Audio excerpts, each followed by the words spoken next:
film friends, friends of film, and everyone in between. Welcome to the Film Folklore Podcast. I am Jed Props, and I am joined today by Heather Ray Costumes. Hola. Rachel Art. Hello, Clarice. Collier Production. Oh, hi. And Justin Sound.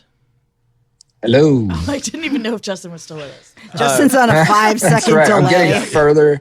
I'm getting further and further away. Yeah. I'm pretty sure I'm in outer space now. Calling in. Yeah, the satellites are taking a minute to get back down to Justin. Yes, as you may notice, Justin is calling in from secret location, from his secret mission.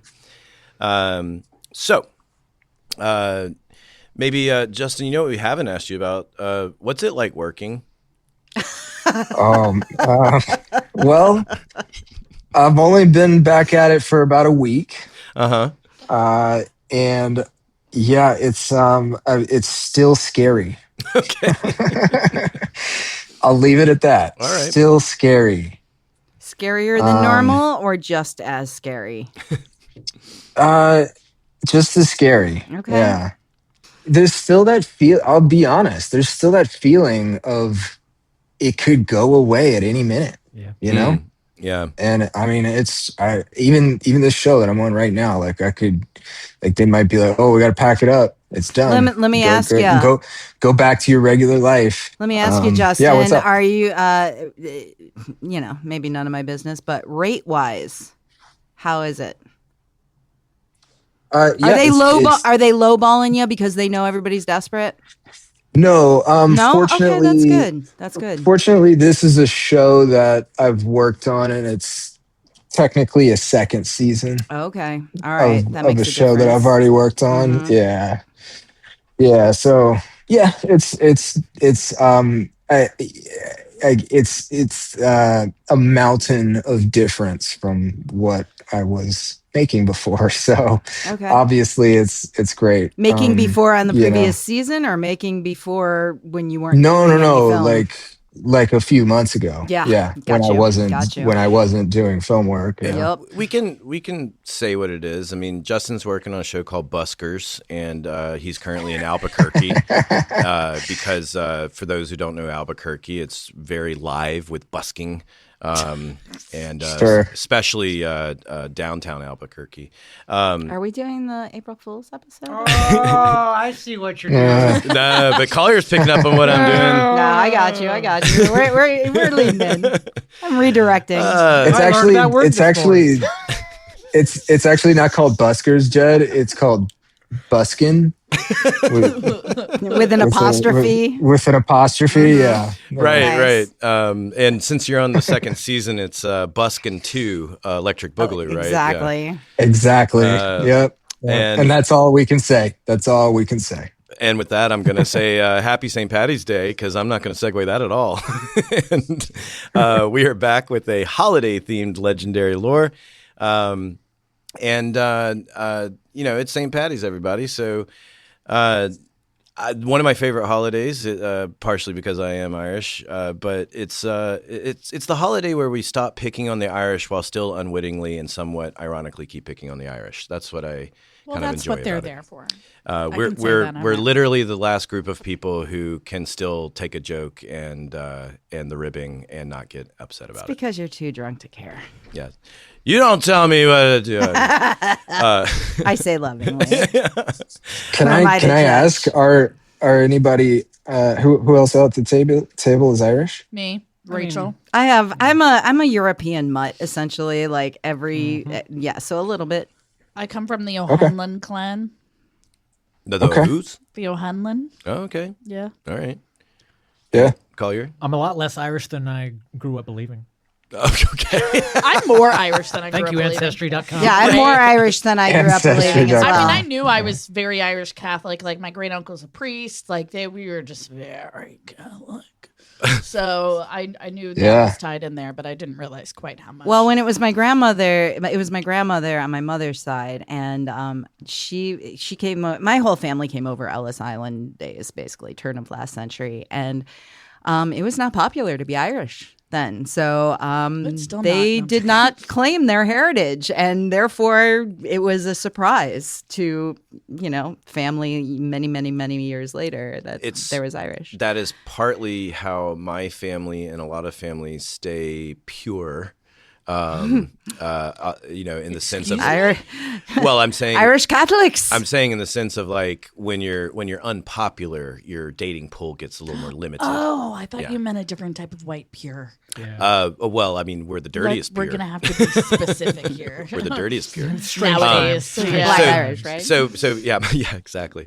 My family is almost entirely Scots-Irish, and that's because up until fairly recently, there was no other brands coming into play.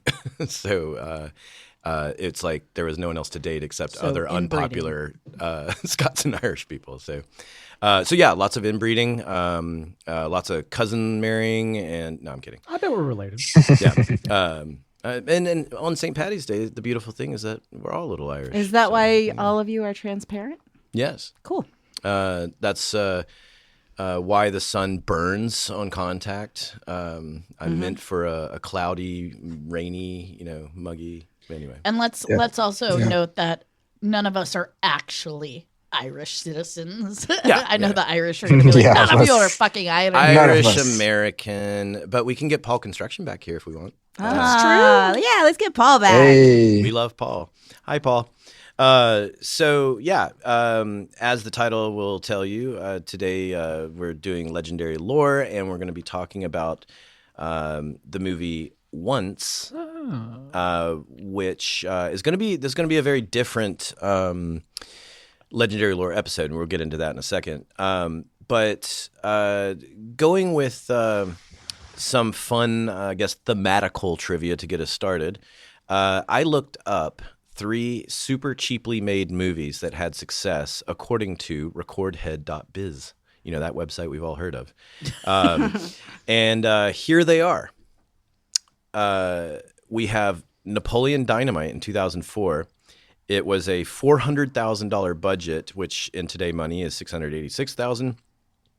We have Halloween in 1978, which was a $350,000 budget, which is 1.7 mil today.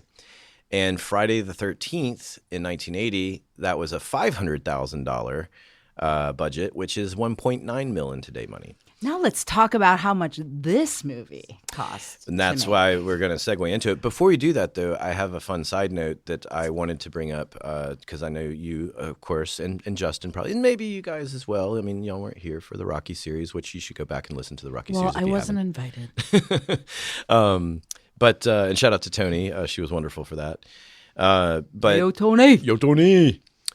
So Rocky was made in 1976 on a $1 million budget, which essentially is $5 million today, and it grossed $225 million worldwide in 1976. That's insane. So, what do y'all think that is in today money? Wait, say the What was number it? again. Yeah. $225 million in 1976. I should know this because I know we talked about it, but that was many drinks and things ago. Lots of. I mean, many moons ago. Yeah. Is what Is I that going meant. to be around like the 600 mil? 500-ish.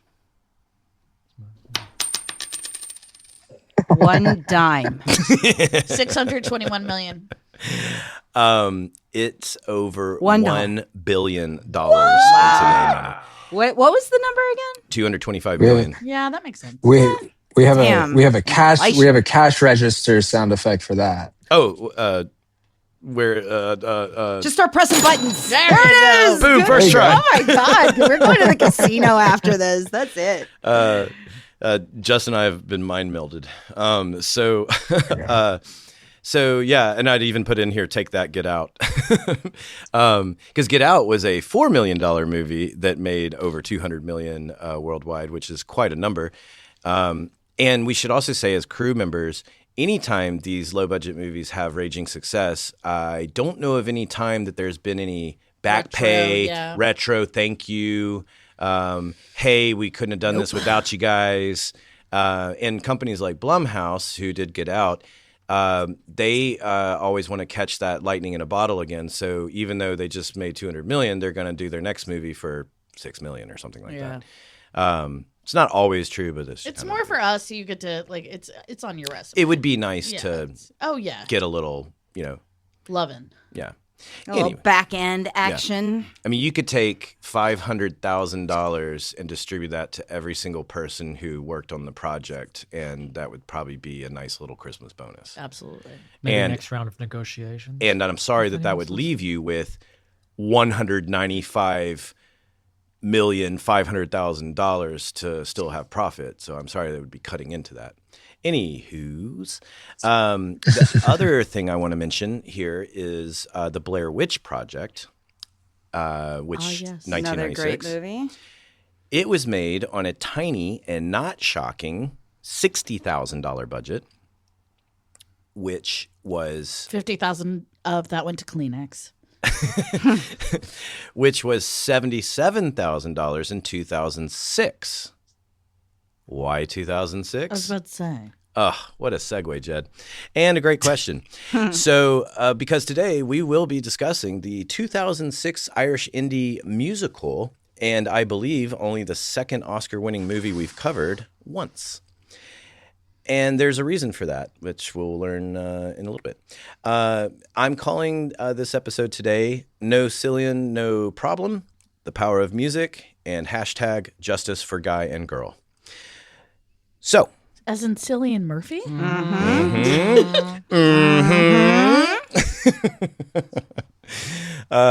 Okay. So before we get any further, research for today's episode actually comes from the least amount of references I've ever had to do. IMDb, YouTube, and Wikipedia. That's it. And part of that is because this movie was not a calamity. So did everyone do their homework assignment? Everyone saw the movie? And watch it? Yes, sure did. Now, question for everybody. Nope. Justin, always the rogue child. Was any of this a first-time viewing for anyone? Yes. It was for me, yeah. Okay, you had never seen it before. No, I'd never seen it. And Justin, have you ever seen it before? No. No, I have not. You can't see me shaking my head right now. It's a shame. Yeah, I know it's a musical, and yeah. Well, we're gonna get into it, and I would say actually, if you're listening to this, if you haven't seen Once, I would pause right now, get yourself some tissues, prepare to be all up in your feels. Go watch it and come back. For real, just watch it. Also, it's a very tight 60 minutes. I think you can right now, as of January 8th, is it 2026. 60 minutes? It's 60 minutes. Well, 62, excuse me. Is it really? It's an hour long, yeah. I thought it was like 120. I didn't think it was. It really doesn't feel short. I mean, I can check again. Let me fact check that. Fact checker. Fact check yourself. Yeah. The Googler is Googling. Fact checker. I'm using IMDb to describe the plot of Once as a modern-day musical about a busker and an immigrant and their eventful week in Dublin as they write, rehearse, and record songs that tell their love story. Was it a love story? I think it was. There's all kinds of love. It's just because it's not formulaic. That's also what it depends on romantic love, versus, there's all kinds of love, like I said. I have an update. Uh-oh. I was wrong. Uh-oh. Yeah, we know. I realized I stopped it around the 1 hour mark, and that's why I was confused. Oh. But it is 86 minutes. Okay, yeah, that feels 26, right. Yeah. Maybe I watched a short version. I don't know. I mean, the pacing is good though. The pacing's great. Yeah. So this is going to be a very different episode from our usual legendary lore, because this movie was not a disaster behind the scenes. There are no curses. There's no mysteries. There's no insanity. So why cover this movie? We're going to cover it because it's an example of movie magic and the film gods smiling down on a production, and they had all the shooting good luck a show can have. I mean, it's as if this movie was just meant to be, and that happens sometimes, not often at all. Thank God. And I think that's why it's worth exploring this, because this is about a shoestring as you can get in a production, and almost unheard of have this level of success. And I mean, we'll get into it, but there's a lot about this movie and the amateurness that still works that makes you question some professionals. Absolutely. That was my biggest takeaway. So we'll get into it. But I want to start with a little background. So the writer-director is John Carney, and that's not the former Saints kicker, just to be clear. Got the idea for this originally because of his own long-distance relationship experience when his girlfriend went to London. He sat down in a coffee shop and wrote down the outline for this movie in 5 minutes. His first draft of this movie was 60 pages.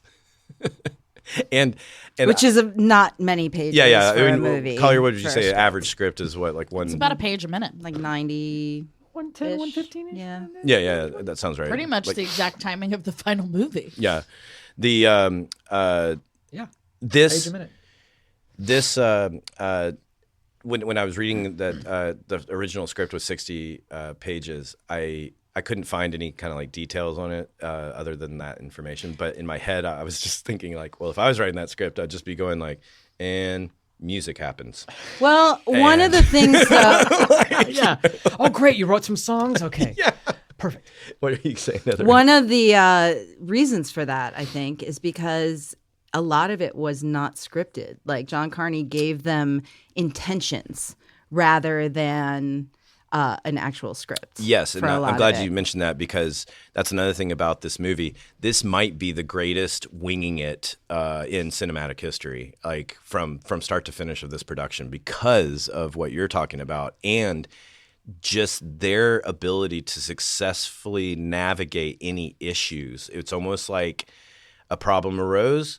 Well, what if we try it this way? And that ends up being the correct answer in the right way. It's like they could do no wrong. Well, considering the crew a lot of the time was just the cameraman, less cooks in the kitchen, it does make for easier decision making. He was the cameraman half the time. Yep. Yeah. Yep. And the PA and the, and lockup and all of it. Yep. So John Carney was the bassist for the Irish rock band The Frames, along with the lead actor Glenn Hansard, who he was the front man for the band. And if y'all are not familiar with Glenn Hansard, he's also a musical genius. And he was in The Commitments. He was in The Commitments. But I mean, he's my God. I mean, like, the guy's got, I mean, as y'all know from watching him, he's got an amazing, powerful voice. He's just a crazy good songwriter. He also does fantastic covers. I've been, not shocking as you can hear, I've been a fan for a while.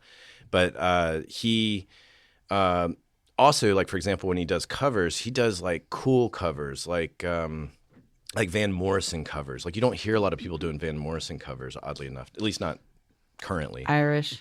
Yeah, well, there you go. So anyway, Glenn was originally asked to handle the music for the movie and to work with the actor that would play Guy. The two leads don't have names. They're just Guy and girl. So kind of circling back to Rachel's surprise, Cillian Murphy was tapped to play Guy, the lead role. He turned it down, however, because he was unsure about acting opposite a non-professional and the age of that person, and also because he wasn't convinced his singing would do justice to Glenn Hansard's songs, which he was absolutely right about. When Murphy pulled out, unfortunately, so did most of the money. All the money. Here's the thing. I'm with Cillian on this one. I think. Yep. Yeah. So I think he made the right choice for everybody in general. So the girl, and apologies for any mispronunciations I do in this, because Czech is certainly not in my wheelhouse. Markéta Irglova, she was actually only 17 at the time of this movie. She had no acting experience. Was she 17 or was she 18? Because I saw both in the She research. she might have turned 18. Yeah. Yeah, she could have turned 18 during production. That is from IMDb trivia. Okay. So, I mean, take it. That's where I found. Yeah, that's actually where I saw 17, and then I I could try saw to fact 18 check her birthday. other. But yeah, she was a young, older teenager. And she had no acting experience officially. Technically, Glenn Hansard had no acting experience at the time. I mean, he was in The Commitments in 1991, but like a tiny little part. Right. And interestingly enough, the last time you see him in The Commitments, he is busking on the streets of Dublin. Yes, Love he it. is. And so there's this like fan theory that it's the same person, and this is his story from it's the same person from The I like Commitments. that. I like that. So Cillian's, it's understandable, I should say, how Cillian was like, I don't know about this. But again, It worked. It for worked. this Out, because I mean, like everything was so pure and authentic, and I mean, sometimes it's the best thing for depending on the characters and stuff like that too. I remember when I was designing at a university I worked at, I was designing a production of Hair, and they were, who is going to play Burger? Who is the main character? The main guy character in there, and in my mind, I was like, oh my God, the carpenter, the guy who's the tech guy, is the perfect Burger, And I went up to him, I'm like, you need to audition for this. And he's like, I don't sing. I don't do this. And I was like, it doesn't matter. Yeah. The character, it does not. This is a character driven, even though it's a musical, which I usually shy away from as well. There's substance to it. Mm-hmm. And there will be perfection in your imperfection. And that is what happened with this movie. I think because there was a lot of times when they did not edit out what most things would, in most movies would be edited out because of the lack of perfection. But that's what gives this movie the soul. Yes, and John Carney's instincts for a guy being an amateur at this time, he had amazing. He had great instincts. instinct. Yeah, you felt more like you were sitting there walking with them and not just watching. Because some things they did just because of lack of money, and kind of going back to season 1 when we did Jaws. The thing about Jaws is that, Spielberg will say in hindsight that, hey, we decided to go for this Hitchcockian approach. But the reality is that, no, the mechanical He's sharks. so full of shit. The thing didn't work. Well, they fucked up so much you didn't have a choice. Yeah, they built it for fresh water. They put it in salt water. I know there's all kinds of confusing stuff. But that's part of the convenience of him able to say that hindsight 2020. Here, it's similar where the budgetary restraints sort of guided the ship in certain cases, but it also there was enough creative freedom for John Carney to make choices. Like one thing that comes to mind when a girl is supposed to pick up Guy on the scooter, Carney had Marquetta start further away and also delayed her starting and didn't tell Glenn that there was a delay. So Glenn is literally standing around getting impatient, and then when she pulls up, they just go right into the scene and everything. And so basically it was like, I'm going to make him feel impatient to then give the vibe. Well, he used their inexperience exactly in a way that really worked. I mean, it was pretty brilliant, in the way that he did it. That's why I kind of agree with Cillian Murphy. I think performances would have drastically changed if you have an unexperienced 17, 18-year-old actress working with somebody who has I don't think the movie experience. would have been as good with him. No, I think with it would have the, been overpowering. It could have intimidated her too. I think there was probably a nice bit of comfort. Yeah, I think it would have intimidated, it would have intimidated anybody. But I think there was a nice bit of comfort, I would like to think, between those two because they knew each other. They were collaborators before that. Like Glenn Asgard, he met her. Yeah. Thank you. He met her when she was like 14 in Prague, busking on the street, and they had been collaborating and partners for years at that point. And she had actually, this kind of funny side trivia, she had developed kind of an Irish accent from being in Ireland for quite a while. That happens. So she had to tone it down for the movie, which I thought was kind of interesting. That's funny because in the beginning I thought she was French. I couldn't quite place her accent. Czech accents so that are kinda hard. Makes sense. Yeah. I mean, that's I'm not gonna, that's a whole rabbit hole. Yeah. I mean, I'm fascinated by stuff I don't know She looks a little because I always have the drive to learn. But Czech and Czech culture, Czech language is definitely something I don't know much about. The Czech language is pretty wild. I kind of liked that choice. I didn't realize it was obviously she is Czech, so it wasn't necessarily a choice. But I liked it because it was a little bit more ambiguous. You didn't, you didn't have a lot of info going in. Neither one of them being a professional actor. I mean, it comes off as more like it feels like a documentary, especially with all of the camera work. But that makes it feel all the more authentic. Yep, like that's what you feel like you're watching real life. And so when they were basically trying to figure out the movie, and this is when Cillian was still possibly attached. It was Glenn that said Marquetta, aka Mar, she would be a great fit because he knew she could play piano. And in the original script, she wasn't Czech. Like the girl wasn't Czech. He knew she could sing. He knew like she was a good candidate for what they were doing, and he was absolutely right. I mean, like. First time I ever saw this movie, I fell in love with her. Me too. I mean, her voice is so unique, and I don't know. They're a very good duo. She's wonderfully unassuming, and yeah.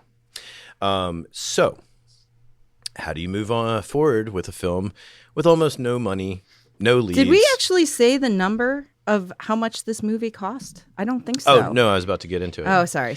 No, you're good. You're good. Because that's my segue into. So when you have a skeleton crew, no leads, no money, and basically you're moving forward with a budget of roughly 150,000 American dollars in 2005. So if you're John Carney, you just believe, which again, we've all been on movies where they try to tell us it's a passion project. Sounds so hokey. Just believe. Just believe. Well, because we've been on shows where it's a passion project or it's a labor of love. You'll hear those kind of things. And also, this was not intended to be like widespread release. No. This was supposed to be specifically on a festival circuit, but then it blew up at Sundance. Yes. And that's when everything changed. And so if you're having to make these adjustments, and I'm just going to mention a few things here. So for example, wide shots so you don't have to pay background. And so, if you're watching them in that kind of courtyard area, lots of wide lenses. Anytime you see something like that in a movie, that's because they don't have a permit to shoot there. That's why you're hearing them talk, but you're seeing them so far away, and that's why. But on something like this, well played. That's what you need to be doing. It was like guerrilla filmmaking. Oh yeah. Yep. So you need to be using all of your friends' properties as locations. Your own clothes, everything. I think the girl's apartment with her mom is actually Glenn's flat. Yep. I think. I really want to know the thing from an art department perspective. I wanted to know if it was naturally there or they made it. Was the Hoover shop? Oh yes. So that was meant to be. I can't remember like who they knew who had it or whatever, but I mean it was a practical location that was meant to be. Because the only thing I saw, that sign, nothing was built. That sign is beautiful. I was they spent any money on anything, it had to have been this sign because it was great. Because I read that the little Hoover was actually owned by a crew member, so it's interesting that you talk about the actual also, shop. Like the amazing amount of just kind of like natural comedy. You're following them through the streets, and she's just dragging this little vacuum.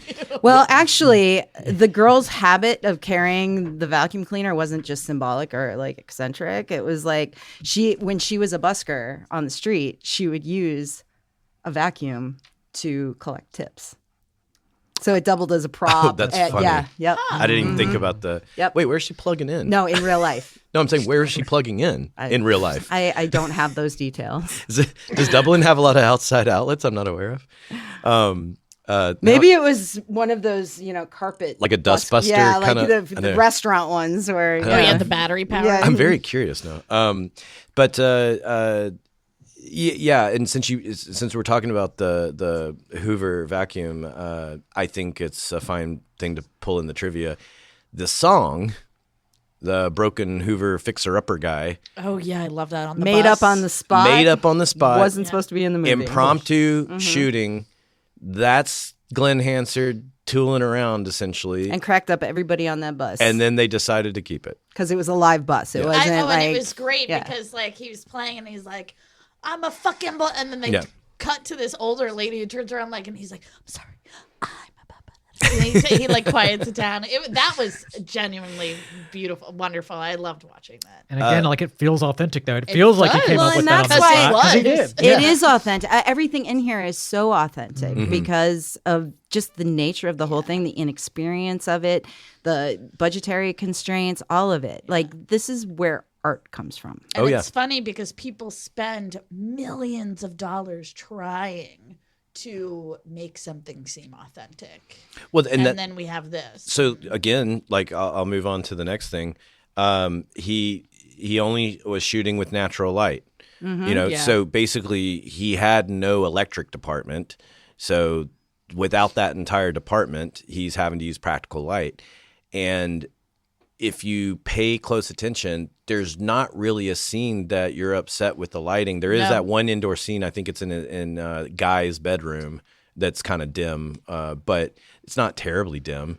And again, kind of what I was alluding to earlier,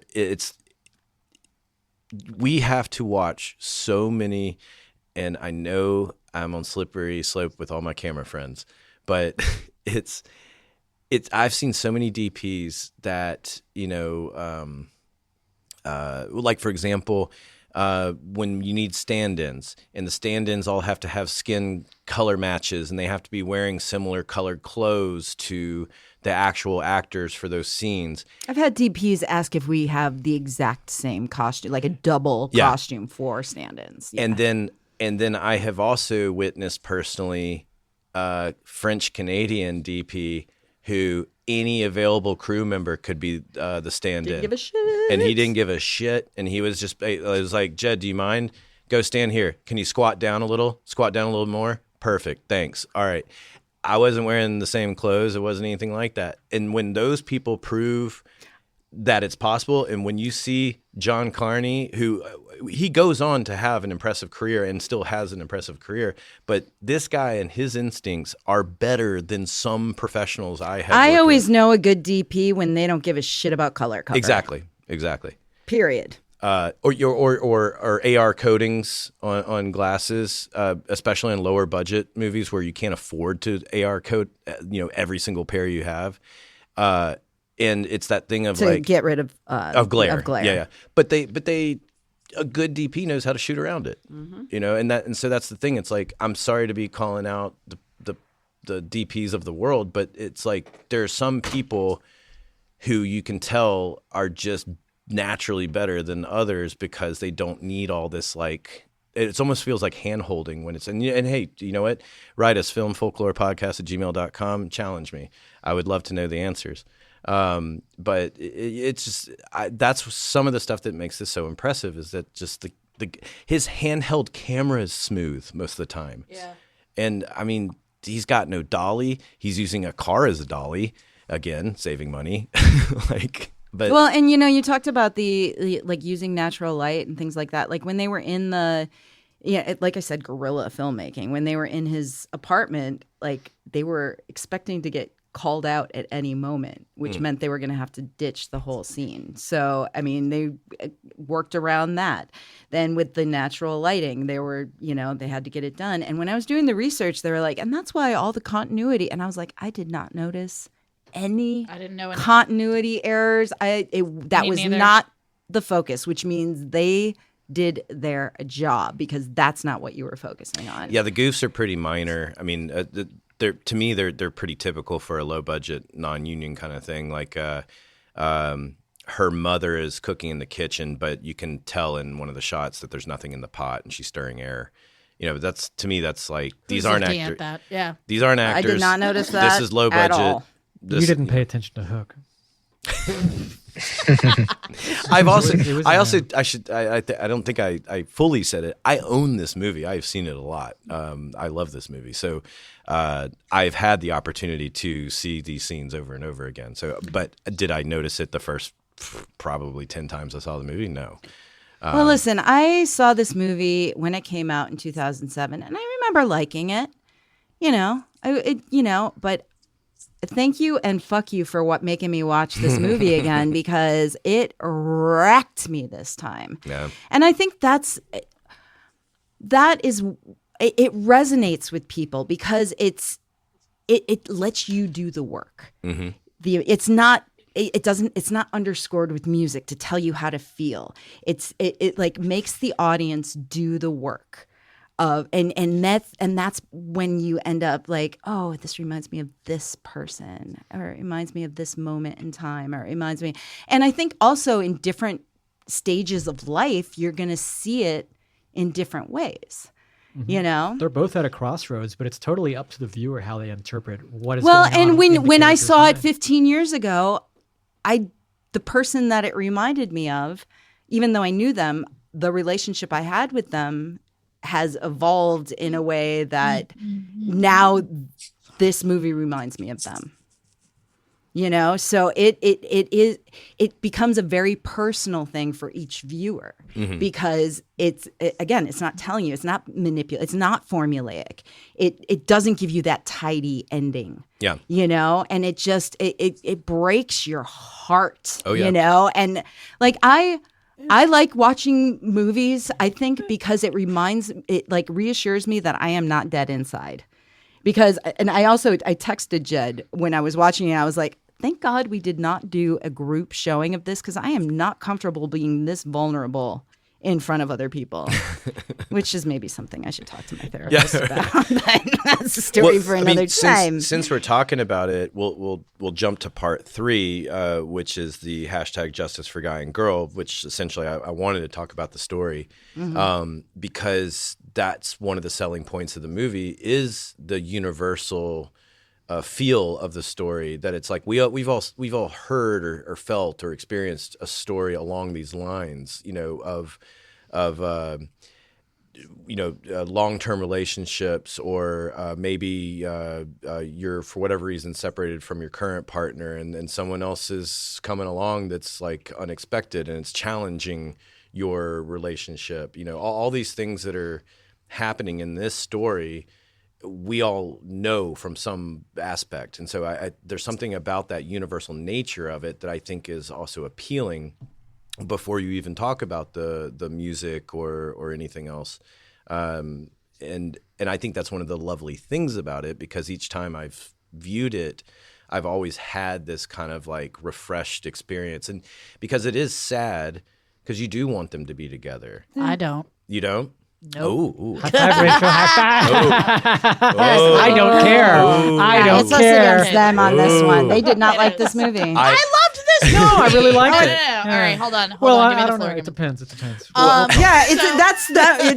not sure if I I'm up liked and it. Is down. what you told me. I'm still kind of on a I roller like that we coaster. just somehow stepped straight into controversy, All right. and All right, we're sitting because we don't have video on this episode. Let me explain. We're sitting appropriately. Yeah, on we are. opposite We're Yes, against we the are table. opposition. Yeah, we're against table. So here's and the Justin thing. is neutrally on assignment. I did not see this film when it first came out. I heard about it, but I was a little younger. I was still in high school.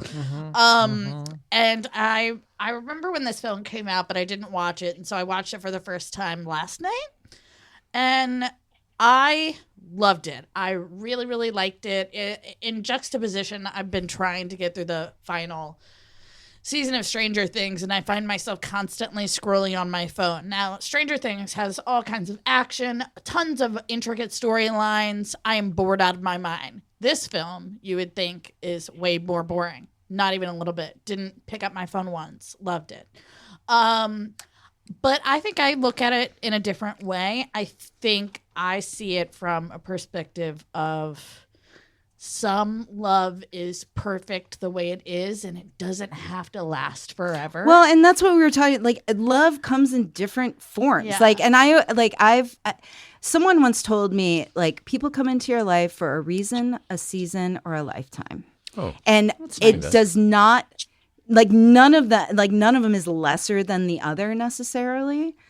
It just because it's doesn't give you, satisfaction doesn't mean it wasn't meaningful. Yeah. And see, I don't know what I mean? I don't know that it's so much love that they were feeling rather than just that they were both yearning to continue their lives and not sure where to go from there. I think they You know, were they share definitely a lot in in love with common. each other, 100%. Oh, yeah. And if you look, and another brilliant move in this movie is when they're in the field and they're talking, and he turns that, she's talking about, and he finds out she's married. Yeah. And Bummer. he's like, well, how do you say ocean in Czech? And how do pretty you much the same. how do you Yeah. say do you love him? Because that's what she asked him in the beginning about his girl. This is my favorite his trivia, by girlfriend. the way. Right. Yeah, yeah. And so she, he asks in Czech, like, do you love him? And she answers in Czech. But they don't give subtitles. No, they don't And the let you know. research that I did, which made me fucking bawl Yeah. all over again, what she responded is, I love you. Yeah, I have it here, and if someone hands me a cleaver, I can butcher the shit out of it. She says, he asks, "How do I say, do you love him in Czech?" Yeah. And her response is, "Miluji tib." This Spot is me on. butchering, which means "I love you" as you're. God, I forgot Justin was here. Yeah. Hi, buddy. Are you Czech, Justin? But No. it's so beautiful because it's such an inside nod to it. So it's a bit meta, you could even argue, because as an audience viewer, you're not going to know that without looking it up, or you speak Czech. I had a feeling. Well, I mean, the thing is, did. this love, in my opinion, is like they gave each other permission to be the best versions of themselves. Yeah. They did. They helped each other immensely. She It was encouraged. wonderful. He wouldn't have. Yeah. He wouldn't have done. He wouldn't have recorded without her meeting her. You And- know, and he like wouldn't have her gone to encourage- London. He wouldn't have gone to London. She wouldn't have called her husband. Yeah. For better or for worse. Yeah. You know, I mean, that's the thing. Like, I mean, I have had the love of my life. I'm not supposed like I'm it, so it was pissed off. I have to timing, reevaluate bad the whole movie timing, now. and all of that. And that's the thing. Like Timing is sometimes everything. timing is the worst and the best all at once. Mm-hmm. Because even though they couldn't be together, they moved each other forward in But their they lives. were, and they are Mm-hmm. I like that. forever. Like in a way, in the music. Sure. They're together Well, forever. And that's your interpretation. And It that's, is, yeah. you know, I mean, because they asked the director, they pressured him to like clean it up and wrap it up in a formulaic, you know, Nah, like fuck Hollywood ending. Yeah. And he refused to do Yeah, it. it's And I great. think that was the way to go. Absolutely. Well, and to what you just said, Rachel, I've always taken the music is what is the lasting bond between them that they always Well, have. the music is, I mean, it's the music in this, because I usually shy away from musicals because I it's don't like, consider okay, this now a break musical. and like tap We're gonna dance, talk you about that know? later. And so this one, I mean, it encapsulated like for instance, the song that she wrote for her husband it told you everything that you needed to know without telling you directly what their relationship was. You knew the feeling of it, and that's what this movie is feeling. And that's when I say that's what art is. Like, I think the reason why people revere actors and artists and just artists in general, whatever, you know, genre of art, is because they have access to emotions that most people do not have access to or allow themselves to access. And not only like whether it's a painting or a song or a movie, like not only do they access those emotions, but they share it with people for all of posterity. Mm-hmm.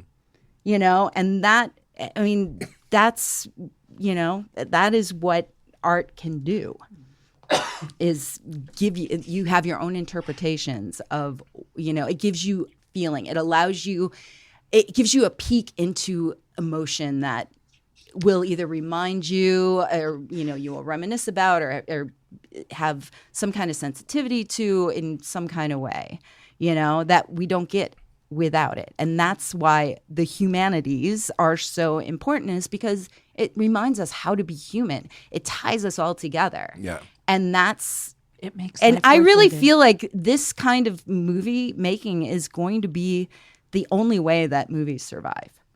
It made me want to make a movie. Yeah. I'll say my biggest takeaway. I mean, from not this- only the way it was made, but just it's something different. Like not assuming your audience is stupid, not assuming that they need to be told how to feel with music, or Let me ask y'all a question. To your point, Well, see, we feel totally different about the same movie because Exactly. it's not shoving it in our face and telling us this is what the story is. Exactly. By telling us what that translation is, for me, that almost ruins the movie because I both love and hate the feeling ambiguous about where they were going and what they were actually feeling about each other. I liked not knowing for I sure. think you can But you can love people somebody. That's what I'm and- saying. Yeah. Love, Ways, you yeah, said it. definitely. Like love comes Yeah. in different forms and for different reasons. And you can And love different people for a times. moment in time. Let me- Like, this Correct. is- Let me ask y'all this to also segue us, because I want to talk about the music.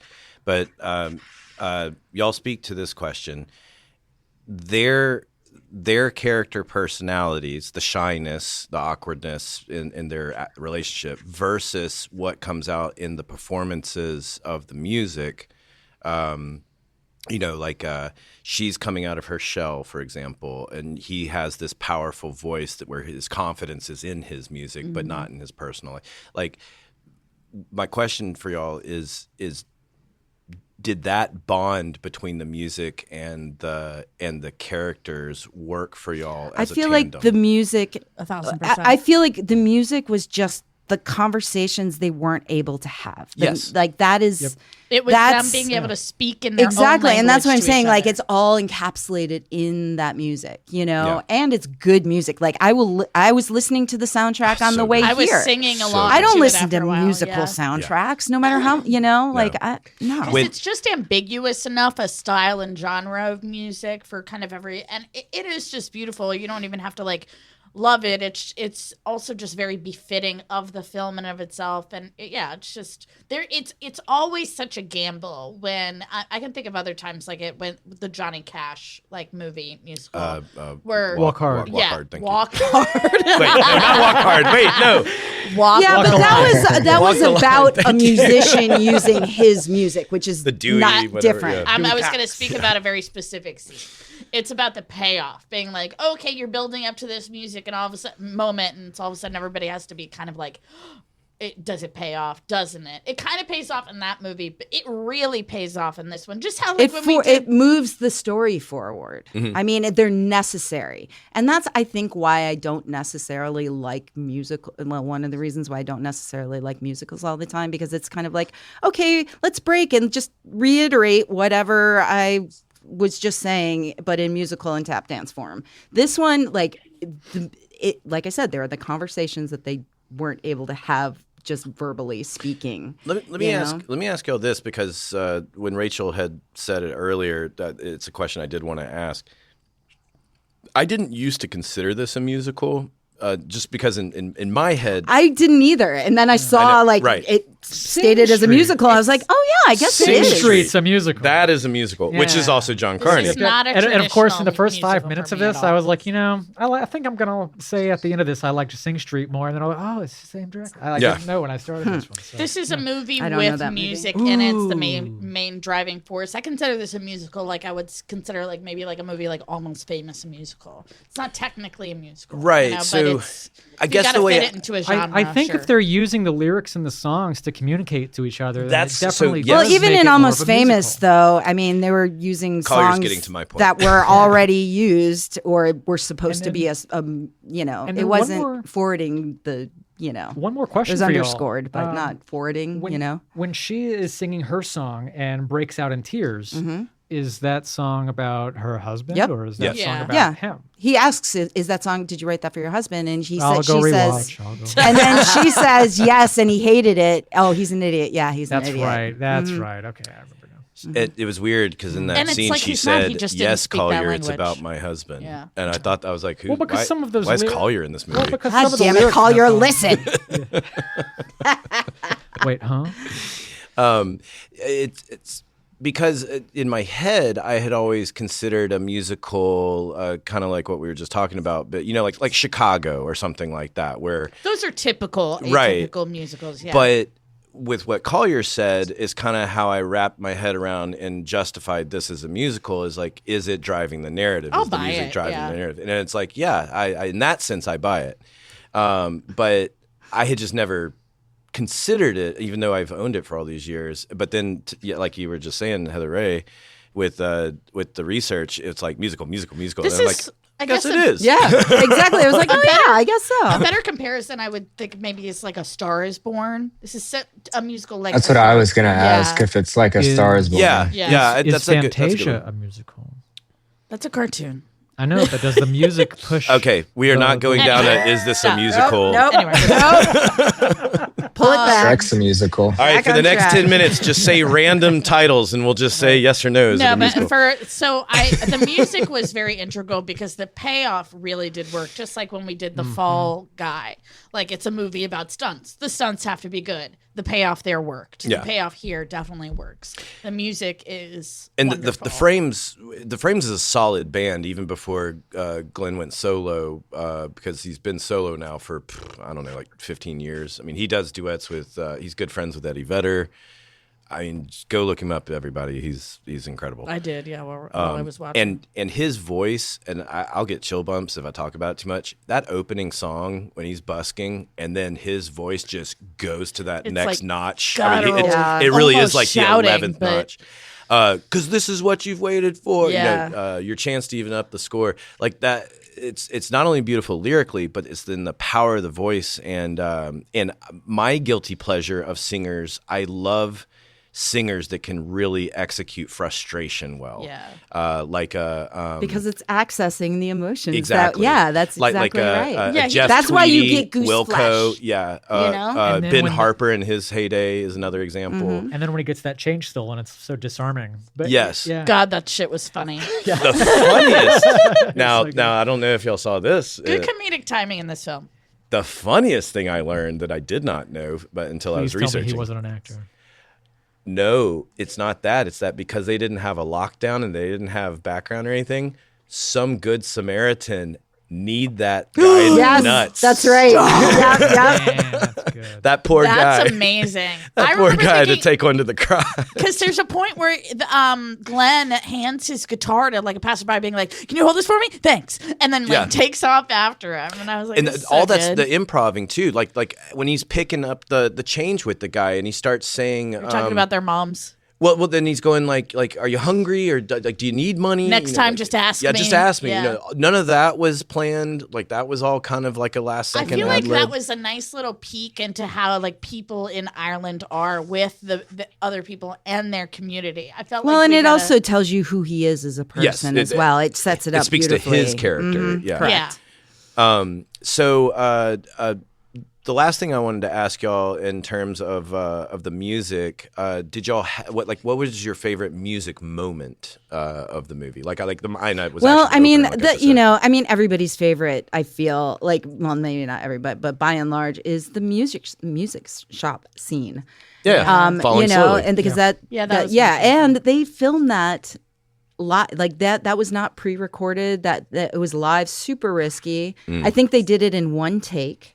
Wow. And they almost didn't have it in the movie. It wasn't like they thought it was too long and blah blah blah. And it's no, And because that's only- where that's where the seed is planted of their not only did they debate that, but be grateful you put it in the movie because it won Best Song at the Well, Oscars. and the funny I thing was is about to too say, when they what did first this win an Oscar for? when they first when they recorded it the first time they did it, Glenn the guy said, and the Oscar for Best Song. Oh, yeah, goes yeah. to," And He said it after the He said it recording. right after they finished He was recording being, it, being prophetic facetious. Well, without and knowing. Thought he was being Yeah. facetious. Yeah. Because also I saw a funny Jon Stewart joke where he was, I guess, paraphrasing something Glenn Hansard had said in an interview, saying, we had no money, we had no crew. It was a one man. It was a one man camera. And then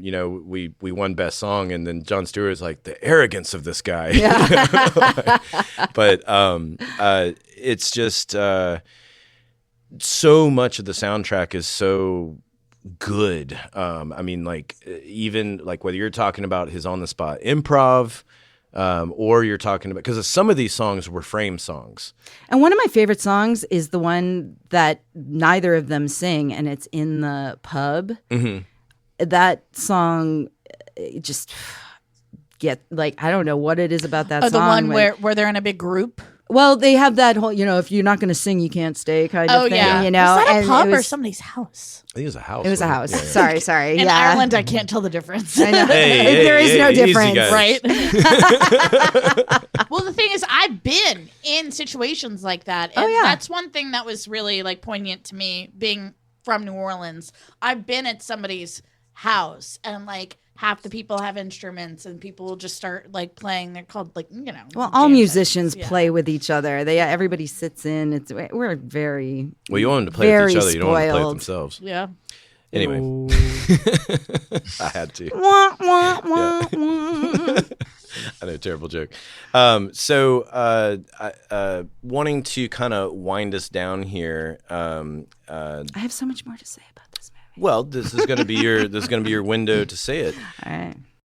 All right. So getting into this kind of wrap up, we'll start with you, Heather Ray, because you still have more thoughts to say. Mm-hmm. So why don't you kick us off? What outstanding things do you want to still mention here? Oh God, you're putting me on the spot now. I mean, I've kind of touched on all of them. There's just so many moments in this, and I mean, I went down. As you can kind of tell by what I was saying before, I went down the rabbit hole of what art is and why this is, a great example of not only what it is, but why it is. Yeah. And yeah, I mean, it was just so pure, and I just love that I love the inexperience, because it doesn't come off as an experience; it comes off as authenticity. Yeah. Yeah. And one thing we didn't mention is that they actually started a real relationship during the filming, and I believe, because I didn't look this up, so I'm kind of the 17-year-old.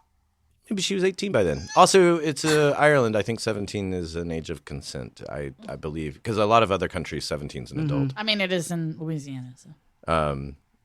Is it? But they ended up getting they had a huge falling out during the filming of it. They've since, these are things I don't want to know. Well, I know, not from like this current research, but I just know from like past reading about the movie and their lives or whatever.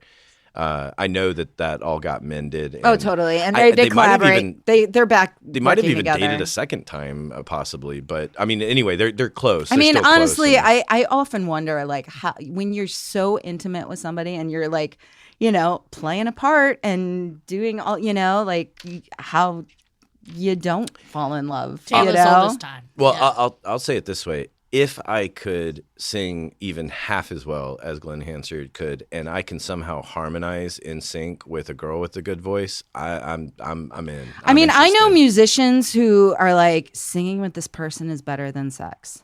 Well, that's the thing. It's like, I mean, that, it really that like syncing harmony is not easy.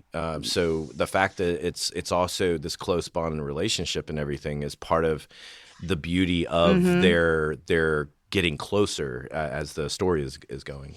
But yeah, it's the beauty of the love story. I mean, that's and like we've already talked about, but it's the music being their safety net of sorts of them growing together.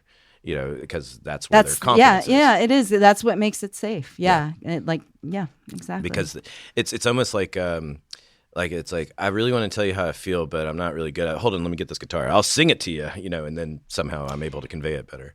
Well, I mean, also the way this was shot was coming as from the theater, this is shot very theatrically in the sense that it was allowed to organically unfold, which, you know, when you're doing film, you're shooting the last scene first and the first scene last and all out of order. And you don't get that opportunity to, because I've definitely worked with actors who's like, oh man, I wish I would have done this. Now that we've shot this scene, I wish we would, you know. So, you know, I mean, the it does. structure does seem like a 3-act play. Yeah. Well, I mean, I'm just saying in the way that the acting unfolded and the story unfolded. It was you were allowed to do that in an organic way that you're not normally allowed in film. Yeah. Not never, but not normally, you know. What about you guys? What was your Are we still opposite sides of the table? Oh yeah, or have we come together? Your take on Okay, so going back to if I didn't know that translation, I was kind of going back and forth on not knowing exactly how they felt about each other, and I kind of liked thinking that they. It wasn't weren't clear totally to you sure. how they felt about. It's each not that other? it wasn't clear. It's that I liked. I was telling myself it wasn't clear. You know, I kept on asking myself, am I misreading this? I think it's because we are so used to being manipulated, Right. by, you know what I mean? And because you weren't given that, you're not used to it. You know, it's kind of like being, I think people these days have a tendency to gravitate away from each other and be hermits and put up boundaries. And so, you know, especially when they hang out for the first time and he asks her to stay over, you know. Yeah, she gets I a little loved how insulted. they did that. Exactly. And handled it. And Yeah. that sort of made me read it a little bit differently. And I saw somebody that just wanted to respectfully make a connection with another human being. Yeah. It had nothing to do with love. yeah, but to how me at how all. often? I mean, how often do people mistake the feeling of you know, lust or, you know, physical attraction or whatever They do. for love? You know what I mean? So like that distinction was really important. You know what I mean? And the fact that, you know, he was like, And he said it. He was like, "I'm sorry. Yeah. I'm lonely, and you're and you're gorgeous. fucking gorgeous." Yeah. Fucking gorgeous. And so It was great because Yeah. it kind of like got that out of the way, Mm-hmm. and you were, as an audience, were able to focus in on the actual Yeah. meaningful part. And of then the relationship. and then by the end that you I don't know, mind him you taking a can shot. they genuinely fell in love. It wasn't And lust. but, you know, she was like, you know, why am I going? You're leaving, you know, you're leaving. What, you know, we could do this and it would be fun, but it would be meaningless. And I don't know if I necessarily agree it would be meaningless, but it may have lessened the meaningfulness. I hate, that's not a word, but you know what I mean? Like the of what they had. I mean, I've been in that position too, you know, where, you know, you should have, like, the physical will mess it up, you know, and you should, you know, and it's not that. But people, you know, if you have feelings of love, it is hard to separate and not to separate, but to distinguish between these types of love because, I mean, you know, even that little bit of hesitation is why it ended Sure. the way it did. sure. You know, I think- he wasn't sure. And, you know, and I love, I mean, she knew that she wasn't going to meet him when she said she would. She just knew that Yeah. it was the only way she was going to be able to go. Yeah. You know, for her and for him. You know what I mean? It was the only way. And I love that that they ended it. Spoiler, and too bad. You should have taken Jed's advice to stop and watch it first. The fact that he and they've had 20 the years. last scene with the piano was also not supposed to be in the movie. Oh, yeah. And that just, like, again, it was kind of just like, you know, it wasn't even an I love you. It was like an I see you. Yeah. I'm about to start crying. Oh, I've held off. I haven't stopped. Yeah. If I funny kept 'cause quoting didn't that song, wanna I would cry have this started crying. entire time, and I'm a crier, but I think I saw this film in a way similar to the way I see the Before Sunset series. It was, right. It's Yeah. kind of like perfect. A in moment its, in time. Yeah, in its moment in time. And I think that's why I like that they didn't end up together. To me, it's more realistic because Exactly. she has. The thing is, she can't be as free with herself. She has a daughter. She, even when they're like playing and thing, it's like, oh, come with me to London. And then at the end, she's like, yeah, we'll do this. Can I bring my mom Like it's just kind of It becomes grounding you real back to then, reality. yeah. Because which I really love about the sentiment behind the movie, and so it's just more realistic, and that's perfect to me for this movie because this movie is so realistic because it is shot in realism. It's not fancy lights and fancy sets. It's just kind of life. And so it fits so much more than if they would have ended up together. That would have been a cop-out to me. And the movie, the only reason why they allowed, or the reason why, they decided to actually keep the ending as is without them getting together is because after the first showing, people just sat in silence as the credits rolled. Yeah. And that, more than anything else, was what made the producers or whatever, the money people, the $150,000 or whatever, that's what was like, they were like, yeah, this is the right ending. Yeah. And it was. And I thought the movie was absolutely beautiful. I wasn't really teary over it though. I don't know. Maybe I my wept soul through has the died. entire let me tell you. Okay, so I've gotten into a bad habit of like putting something on and not being able to focus on it, so I'm doing other things as I do it. And I kept on coming in, and I would sit down for a minute, start crying, and then like be like, okay, I gotta finish what I'm doing. And I watched it twice that way, and then I was like, okay, and wept the entire time, like back and forth, on and off for those two showings. And then I sat down and actually watched it because it deserved to be like taken in the way it was meant to be. I could see myself, since this was the first time I saw it, I could see myself seeing this again and again and reacting that way later on. And how old are you? 36. 36. I think that the reason why I'm asking is because I was about your age when I saw it, and I had a very similar reaction to you. See, but I mean, you can see it in different things. Like, for instance, like when you see it, like when you're young, and I'm saying younger than you even, like when you see it as a love story, you see it as like yearning, you see it as this. When you see it as, like when you're, maybe in your 40s and you have kids, you see the responsibility and why things ended up what it is.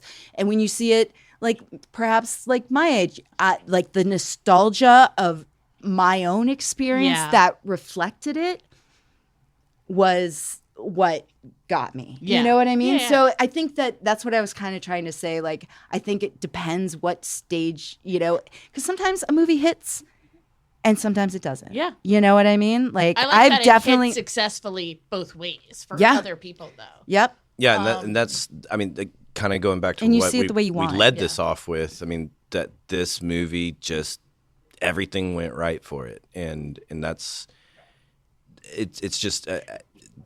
I'm speaking now from a production standpoint. Anyone here and anyone in film that's listening can speak to this, but this is rare. It is so rare. Like, you do not get this fortunate for this lack of everything. It was meant to be. This is what. Yeah. This is why it really did feel that when way. you do movies. This is the movie that you hope you get to do.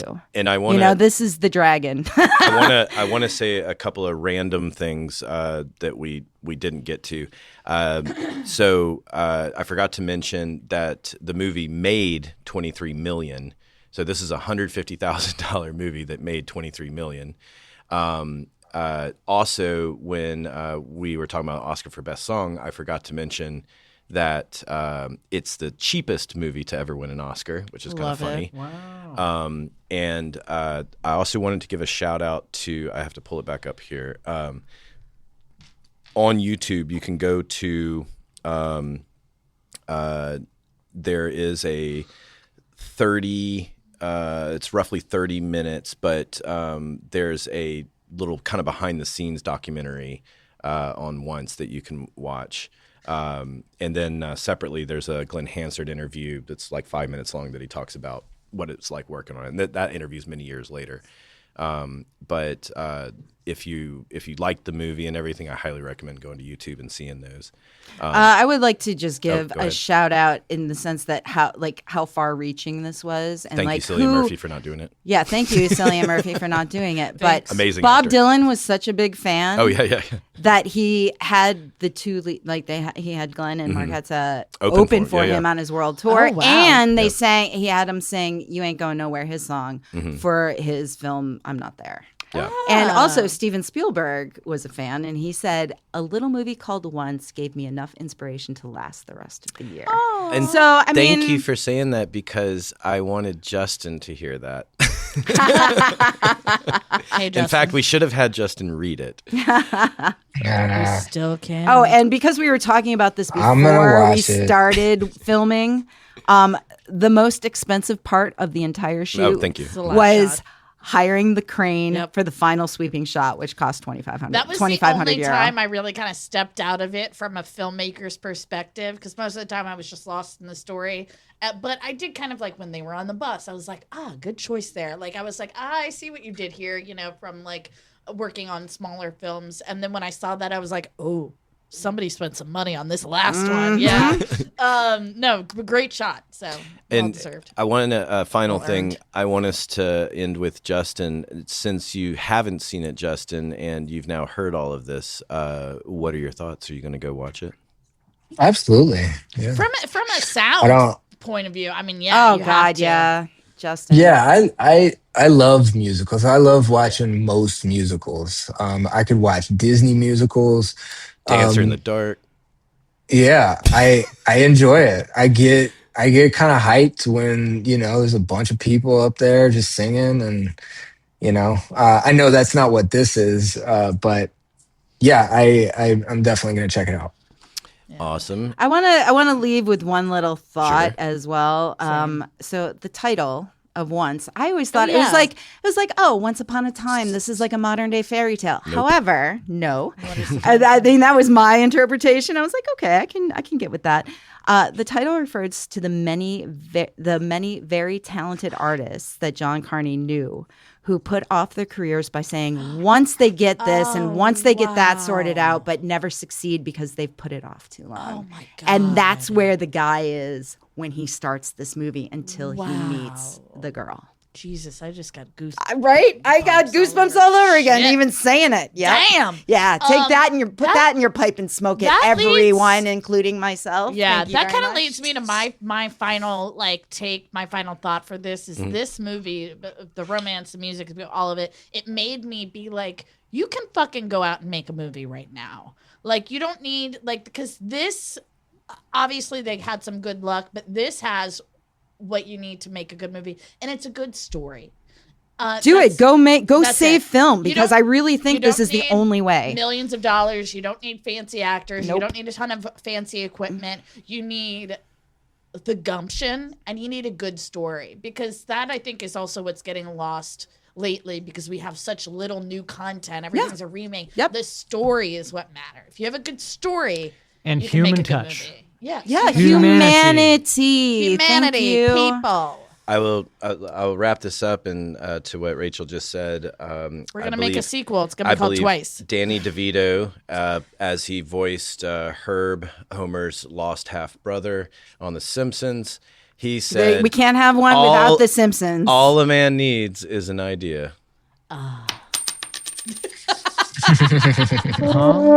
That's my Justin, favorite button. for anybody listening, Justin, our sound guy, is not here, so the kids have taken hold Yeah. of the Yes. soundboard. Yes. The inmates right. have taken over the asylum. All right. Thank you, everybody. Heather Ray is going to do her thing here, and you go ahead with that. And away we go. Hey, film friends, it's your good pal Heather Ray here, and we need your help. And it's not what you think.